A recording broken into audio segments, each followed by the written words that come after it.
Hi, I'm Christine Williams. I'm here in the reefs.com booth at MACNA San Diego 2016. We're here with our friend Colin Ford, who's going to help us talk a little bit about the show. And actually, I'm really glad that I caught you, because when I was walking around the show, I was lamenting the fact that there wasn't a whole lot to photograph. And then, of course, you pulled your camera out and showed me some ridiculously amazing photos of some fluorescent corals. So Yeah.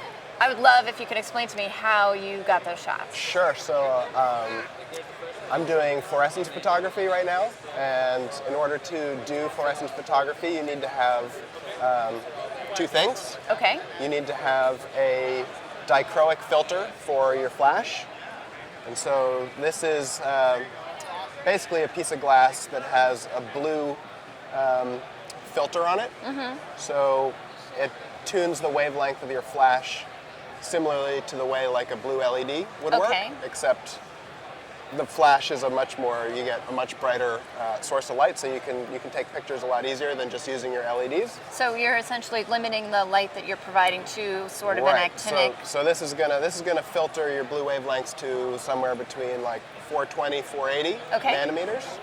And then the other thing that you need is you need to have a yellow filter on your lens. And the yellow filter blocks the blue wavelengths. So when I take a picture, I get the blue light from the flash, it hits the coral, and then the light goes through the yellow filter, which filters out the blue, and then the camera picks up the fluorescence of the coral. Right. So it really helps accentuate the yellows and the oranges, the greens especially, and I think it's a pretty easy way to take photographs, because you can rely on having the flash. I'm using a wireless flash, so that gives me a little bit more angle. It's tough if you have it mounted up on top of the camera. Right, right. And so that gives me a little bit more control. And yeah, I've just been going around.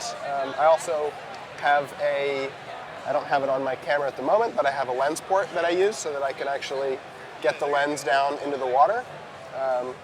I have one made from Avast Marine, and I also have one from Building an Obsession. They make another really great lens port, so that's a really kind of important part of your aquarium coral photography kit.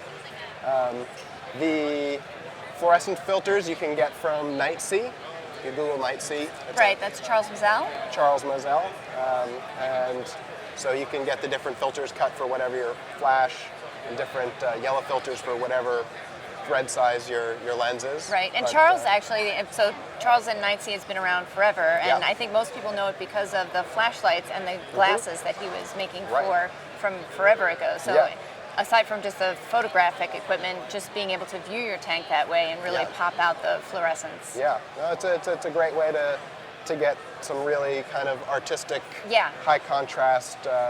It's not really the type of photography you want to be doing for WYSIWYG photos. It's not really a product. No, not at all. It's the opposite of that. Yeah, right. But everybody loves the blue LED effect, and they like the yellow glasses, and so if you can get that in your photography, it can make some really nice pictures. So what, so far, out of all the things that you shot today, what has been your favorite? Boy, that's a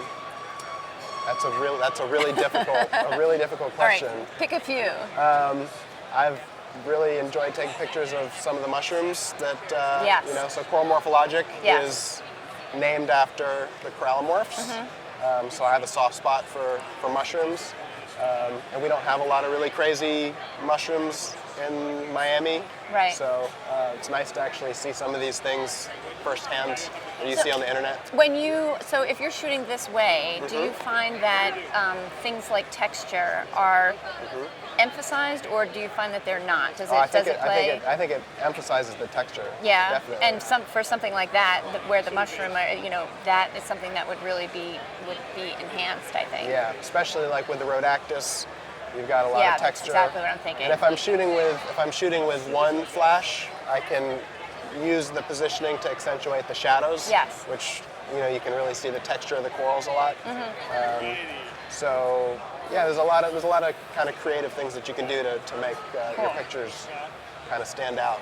Cool. Yeah. Well, thanks for joining us. That was awesome. Thank you for having me. And I can't wait to see the photos once they're done and up somewhere. That would be great. Yeah, and you can, of course, follow Coral Morphologic Yes. on Instagram. You'll see some of these pictures there. And I'm out here with Worldwide Corals from Orlando. Got to give them a shout out as well for bringing me out here.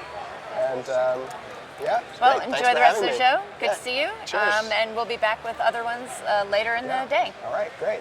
Thanks.